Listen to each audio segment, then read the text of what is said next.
Hey, welcome Disability Law Show. John Scholes here, your host as always, alongside James Fireman, answering all the questions, doing all the heavy lifting. James, welcome back for a show again this week. I want to reach out anytime, 1-855-821-5900, help@disabilityrights.ca.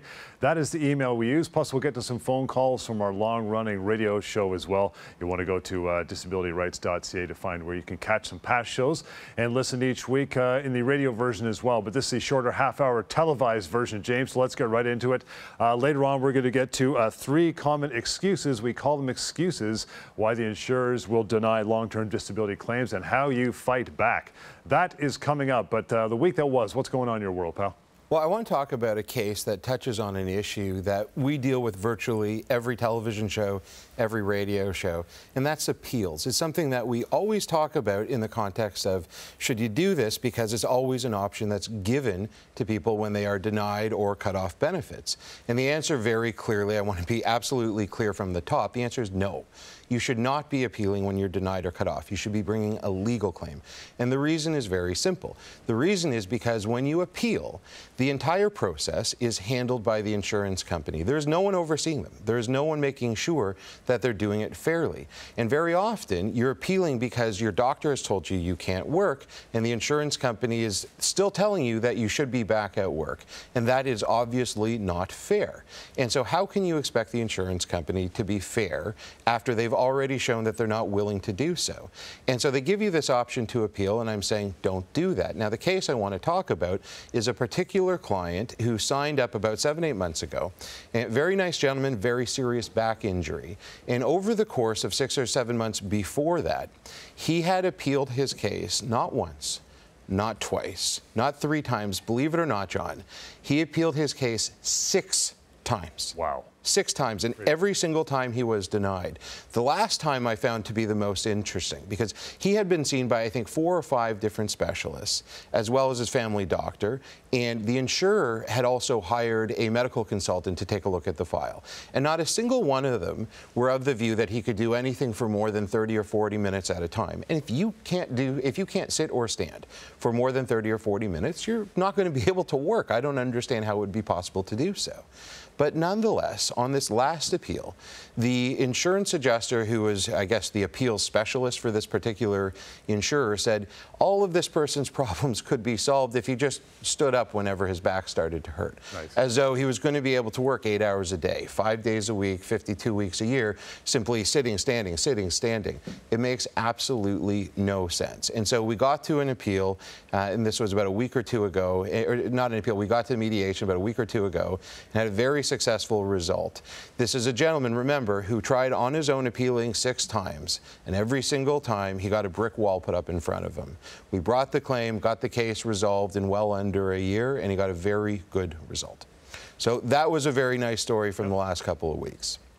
The 6 appeals, is this because, and we've talked about this on the radio show as well, is that because people are under the impression that, oh, appeal, it's like a criminal court. It must be something that's sent off to the provincial or federal government, so it's all legal. But it's not. It's an internal process, no? I mean, I think that's part of it. There are definitely people who view it that way. In this particular case, I spoke with a couple about this, specifically about why did you appeal six times, because I was quite curious.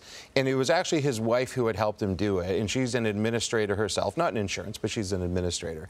And she told me that, listen, I'm really good at paperwork, and I just assumed that if I did the paperwork correctly, if I filled in every box, if I made sure that they had all the information, obviously they would be able to see what was going on, and they would figure out that, yeah, my husband is entitled to benefits because he can't work. Right. And it just never made sense that they kept getting the wrong answer. And so I just kept thinking if I did one more appeal, they'd be able to figure it out. Well, it's not that they can't figure it out. They know. They have an incentive to cut off or deny benefits as soon as possible. And once they found a justification to do so, that's what they're going to do. And it's very difficult, almost impossible, to move them off of that. You also mentioned in there when you're talking about this case, you didn't say doctor, didn't say surgeon, specialist, you said medical consultant. If they meant doctor, would they not have said doctor? You know, usually that's the case. I use that term. In this particular case, it was actually a doctor. Wow. that reviewed it for them, but their doctor didn't really say anything much different. Their doctor was saying that my client wasn't able to work for more than 45 minutes at most, sitting at a time. And so he needed something that was going to fit within those restrictions. That's what their doctor said. And of course, their adjuster said, oh, okay, well, his restrictions are he can't work more than 45 minutes at a time, so he'll just stand for 10 minutes and then he'll go back. I mean, maybe you can do that, what, 2-3 times at most in a day, but that's not a solution for a full work day, let alone a full work week or a full work year. Again, disabilityrights.ca is the place you want to go for lots more information on what we do on this show and the firm in general. It's also the place to find the radio show. We like to pull some good calls from that show, play them back here, James, and we talk about them. First call for the day is coming up right now. I've been on long-term disability for about 3 years now. I work for the provincial government. I'm still ill. I cannot go back to work. The insurance company hasn't bothered me. It's just that I've gotten a new case manager, and she called and asked a whole bunch of questions. So I'm a little, paranoid. Is it possible that they can cut me off now? Like, even though I'm still disabled and I have all doctors and specialist notes and everything? Well, it's certainly possible that they can. I mean, again, this is something I was talking about in the example I was giving before. There isn't anybody who is overseeing what the insurer is doing. Until you bring a legal claim, there is no way to ensure that the insurer is actually going to be reasonable, that they're going to come to a fair decision. So yes, even though you have all of your doctor's notes provided to your insurance company, even though they should be well aware that you're not able to work and that is medically documented, there is still no guarantee that they're not going to try and find something, take it out of context, and deny your benefits or cut off your claim. It happens all the time. So there's a difference between what they can do based on what the policy says and what they in fact will do. And they're often very, very different things. So if they do indeed cut off your benefits, then you give us a call and we'll help you through the process. And if it's appropriate, we'll start a legal claim. And frankly, even if they don't, if you're just concerned about what's happening right now, things that are going on with your insurer, they've hired a new adjuster, as this caller said, or they're asking you to go to an assessment. If they're doing anything that you believe is worrisome in any way, then you give us a call and we're happy to talk you through it. And by the way, that call is 100% free. We're not going to take a credit card from you when you call in. We'll talk as long as you need to in order to resolve your problem. If there's something to be done after that, fine, we can talk about it then. But getting the information, 100% free. And we always put the information up on the screen as far as contacting James and the rest of the team, but I'll give it out to you just in case. 1-855-821-5900 is that phone number. I want to take a quick break, James, and you as well. Stick around. Coming up here, the 3 common excuses insurers use to deny LTD claims. This is important stuff. Stick around for it. Lots more on the way. Disability Law Show. You lost your job. They only gave you 2 weeks of severance per year worked. But where can you find out what you're really owed? I'm going to severancepaycalculator.com. Find out how much you're owed right now. severancepaycalculator.com. You've been denied long-term disability. You think you're powerless, but you have a lot more power than you think. I'll tell you a secret. It's a numbers game for the insurance company. They're betting on you walking away from money that they owe you. Don't make that mistake. We resolve disability claims all the time. We force insurers to pay what they owe. We're in your corner. Call Savan and his team, 1-855-821-5900, or go to disabilityrights.ca. You lost your job. They said they had a good reason, but you think you've been wrongfully dismissed. Now what are you going to do? I'm going to employmentlawyer.ca. Always check with the employment lawyer first at employmentlawyer.ca.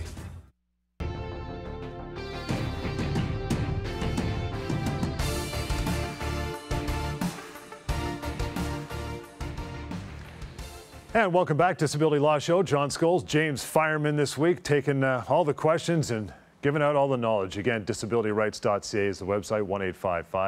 1-855-821-5900 is a way of many to contact. We'll give that out throughout the show. As I mentioned, James, want to get into this, and I know you're dying to as well. 3 common excuses insurers give for denying LTD claims. Number 1, you are not, oh, we love this one on the radio show as well, quote unquote, totally disabled under the policy.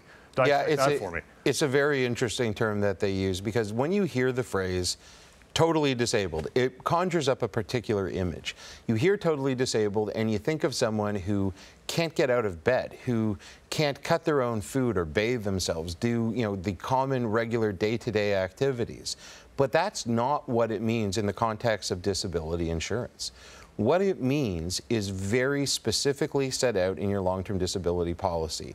If you have a copy of it, I would really encourage you to go to the definitions page and take a look at what it says next to the words total disability, and it's very specific.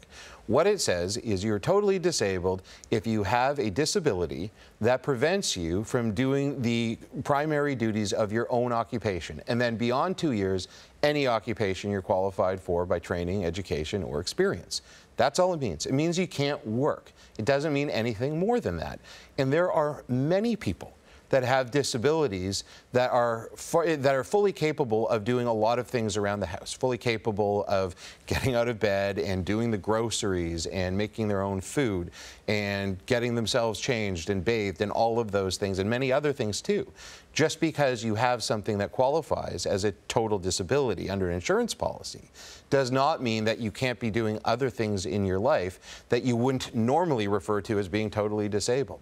They use this term, totally disabled, for a very specific purpose. They use it because it is confusing, because it does make you think that it requires you to be bedridden, to be unable to do anything for yourself. Because when they send you that letter that says, we're denying your claim because we find that you're not totally disabled, what they're banking on is that you're going to read that and say, huh, well, I guess they're right. I'm not totally disabled. That's not true. Totally disabled has a very, very specific meaning, and it's in the policy, and they want you to be confused. Don't be. If your doctors are telling you that you're not able to work, then you are totally disabled under the policy. It's actually a brilliant phrase they came up with, because, yeah, to the layperson or the policyholder, that term totally disabled has gravitas. I mean, you're thinking, man, I am not laid up in bed. I mean, we've given the example of, a concert pianist who needs their hands to play to make their money. They slice themselves with a weed whacker. They can't do their job. They are definitely, and I guess, totally disabled in that regard, even though they can still clothe themselves and feed themselves and watch TV, right? At least for the first 2 years, when it's whether or not you can do your own occupation.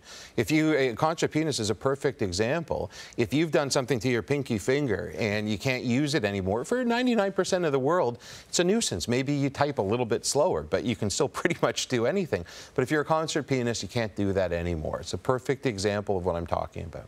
We're talking about 3 common excuses insurers use to deny your claim. Number 2 is this, James: you don't have enough medical support proving your disability. How about that? It's insurance mumbo jumbo. So essentially that is just a vague answer that the insurer will give you, and it's essentially saying, we just don't feel like paying your benefits. Again, if your doctors are telling you that you are disabled, that you're not able to return to work, then you're entitled to those benefits. The insurer uses phrases like insufficient medical documentation. It's just their way of saying, we don't want to have to pay. When your insurer looks at the file, if there is something legitimately in there that they can lean on to support their denial of your benefits, they're going to spell that out for you in detail. It's not going to be vague. They're going to say, Dr. X on this date said that you're able to work, and Dr. Y said, that you are encouraged to go out and, play basketball twice a week, or whatever it is. Whatever your insurer has on you, if it's something solid, you better believe they're going to set it out in that letter. And if it's not in there, if they're using vague language like insufficient medical documentation, it means that they just don't want to pay your benefits. It's as simple as that. Don't fall for it. As long as you've provided your insurer with all of the medical documents, or at least given them the authority to get them directly from your doctors, then they have it. It's just a matter of them coming to the right decision. And if they haven't, then we need to start a legal claim. Do you need to keep going back to your doctor and saying more and more and more? No, absolutely not. And it's really a point of emphasis for me with my clients. I don't want them leaning on their doctors to support the litigation process.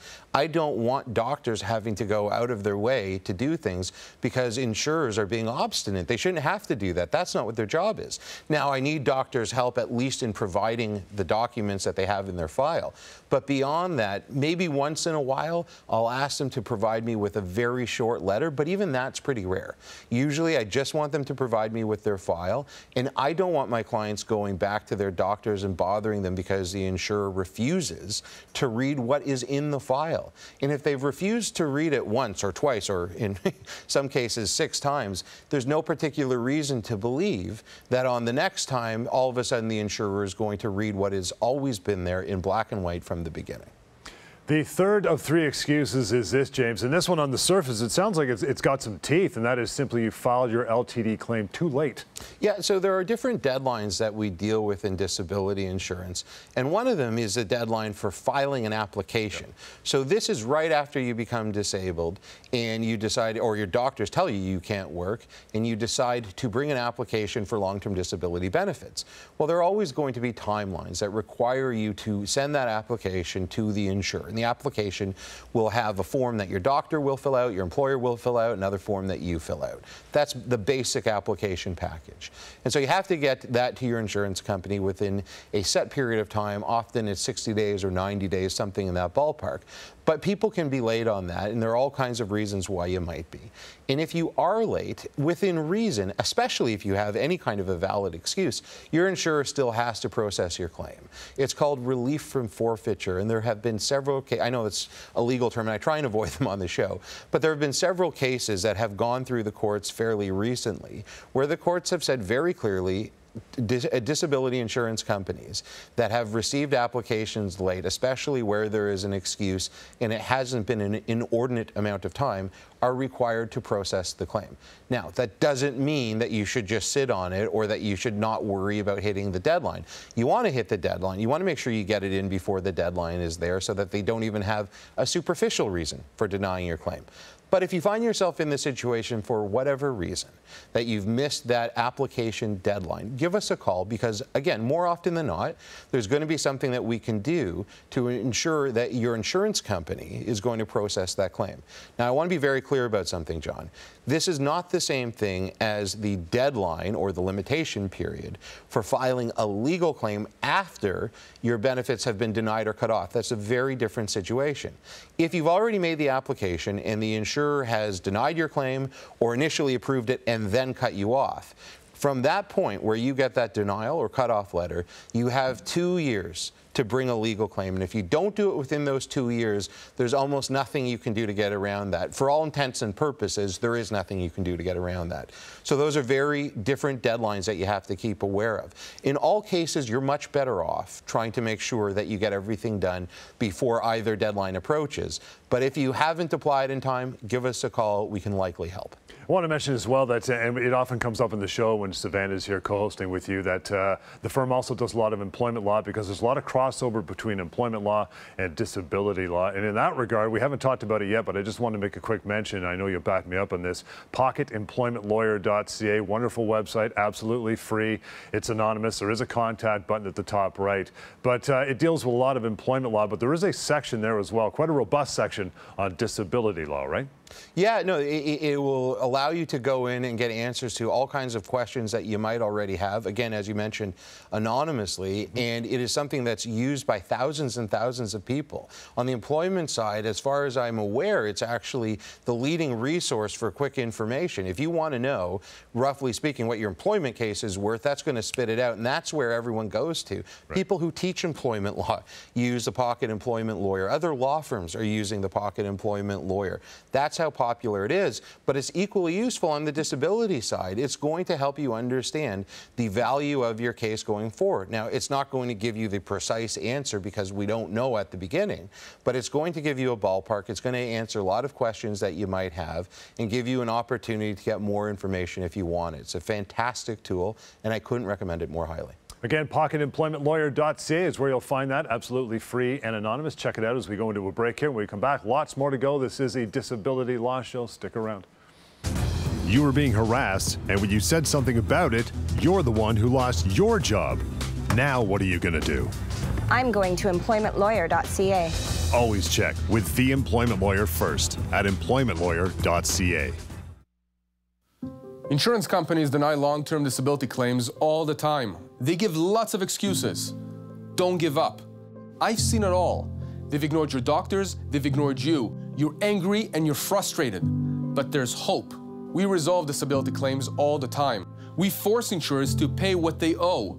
we're in your corner. Call Savan and his team, 1-855-821-5900, or go to disabilityrights.ca. You thought you had a secure job. You didn't see it coming. Now what do? I'm going to employmentlawyer.ca.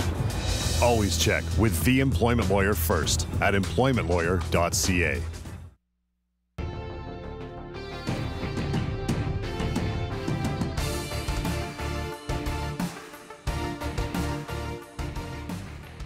All right, welcome back, and thanks for hanging around. Disability Law Show. John Scholes and James Fireman answering your questions. Phone calls, by the way, anytime. 1-855-821-5900. help@disabilityrights.ca is the email address, which we will get to now, James. First one of the show, so strap in. Blake says, guys, my 37-year-old friend has an alcohol problem. He was approved for long-term disability, but a few months ago, the insurance company cut him off because they say that he missed a few therapy sessions. The problem is that he's an alcoholic, but his doctor says that he's been doing very well overall. I'm afraid that ending his benefits will now make his situation worse. What should he do? So it's an interesting question because there is quite a history in terms of disability claims dealing with addiction issues. And it used to be the type of thing where insurers would take the position that if your disability was related to addiction, they weren't going to provide you benefits. And that was deemed to be a human rights violation, and so now they have to do it. And so you would think that that solves all the problem, but unfortunately this history is kind of being pulled forward. And that attitude still seems to prevail amongst many insurance companies. Now, they've gotten smarter about it, so it's not necessarily as overt. They're not going to say, oh, well, you have an addiction issue, we're going to cut you off, because they know they're not entitled to do that either under the policy or under law. But the way that they apply the language of the policy to addiction claims seems to me to be very different. And so this particular Blake here is talking about his friend, and his friend has missed a couple of therapy sessions. Now, he didn't say why he'd missed them, but very often there might be good reason, or perhaps he'd even relapse, which frankly is itself a perfectly good reason. Now, I'm not suggesting that you can't be trying. If you're not actually trying to get treatment, that is a problem, because the policy is going to say that you have to get reasonable treatment. But it sounds like Blake's friend is in fact trying to get treatment, and he's missed a couple appointments. Whether it's because he's relapsed, or whether it's because he had something legitimate, or even if not, if we're talking about 1 or 2 appointments that he's missed, I really can't believe any court is going to support an insurer cutting off benefits for someone who's missed 1 or 2 treatments. It doesn't make any sense to me. Now, if it's a much broader pattern, and if he's not taking his treatment seriously, and he's not trying, then perhaps the insurer is justified in those circumstances. But this is something that I see very commonly. An insurer is going to look for any excuse. They're going to find any justification. You miss 1 appointment, you're done. Just like that. And so we see that all the time. And so what do you do about it? Well, if they've cut him off, we start a claim. It's that simple. You can have your friend give us a call, and we'll certainly walk through all of the options and explain what it'll look like if we were to bring a legal claim based on those facts. And I think it's worth mentioning, too, that not only in Blake's case, but I guess every disability case where they've been cut off and they're dealing back and forth with the insurer, once they get you involved and the firm, that particular correspondence stops. They legally cannot reach out to them anymore. They have to go through you, correct? Yeah, that's absolutely true. Yeah. Usually the same day or early the next day, there's a letter sent to the insurer saying that we've been retained and all future communication goes through my office. That's just the way that it works. And that's for a few purposes. Number one, it's to make sure that I know everything that's happening. But the bigger effect, and what is often much more important to our clients, is that from that point forward, they don't have to deal with the insurance company anymore. And especially if you're dealing with addiction issues, if you're dealing with mental health issues, being relieved of the stress and anxiety of having to deal with the insurance company can be enormous. That can be a huge factor in starting on your road to recovery. And as Blake said, his friend is really struggling with this. And so it's obviously something that can really hurt a person who is in that situation, having to deal with an adjuster who is calling them, harassing them, bullying them about anything that they've done, whether it's missing 1 appointment or if they've had a relapse or any other thing that they feel can justify cutting them off. That can be very stressful if you're dealing with those sorts of issues, dealing with addiction issues. So yeah, getting the insurer out of the situation, making sure that you can just concentrate on your treatment and your rehabilitation is really freeing for a lot of people. And most people I talk to in those initial client meetings express how much relief they have, that they don't have to worry about the phone ringing and it's this adjuster calling, asking for more information or why this didn't happen or why you did this. So yeah, it's a huge factor, John. Again, Blake wisely reached out at help@disabilityrights.ca. That is the email address. We got time for another one, James. So let's get into it. Clara this time says, I've been receiving long-term disability since I was 52 for a degenerative disease. I have a hard time moving my hands, and I worked as a mechanic for over 30 years. Over the last 3 years, I've been given $3,000 per month, and my adjuster called me last week and offered me a buyout of $100,000 tax-free. Should I take it? What happens if I don't? Well, it's an interesting question. Now, here's what you have to consider, John. If your insurance company is calling and offering you $100,000, you better believe there's a reason why they're doing it. Now, I don't want to make this a math show, but let's do a little bit of quick math here. Uh-oh. So Clara's been getting benefits for 3 years. She's 55 years old. She's getting $3,000 a month. That's $36,000 a year. Mm-hmm. Standard long-term disability policies go to age 65, so she's got 10 years left.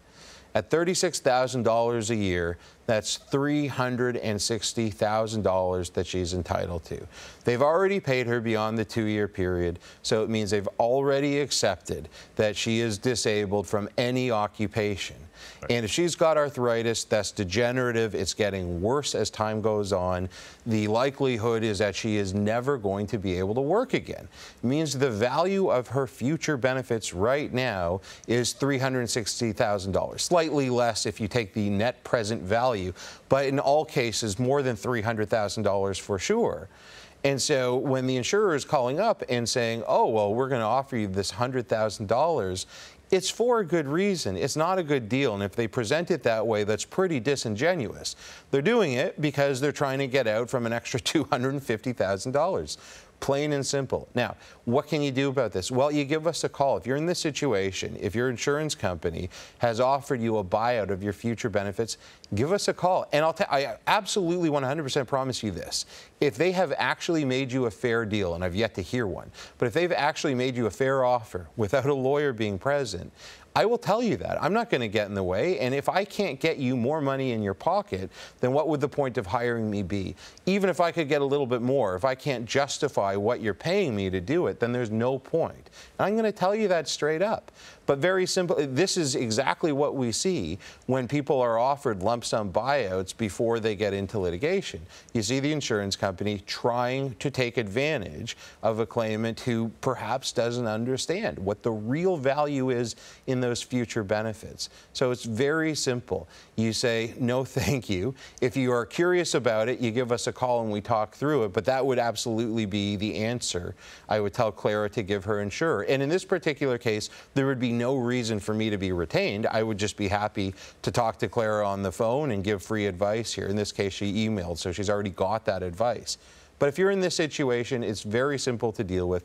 You give us a call, you get the 100% free information, and we'll let you know what you should be doing.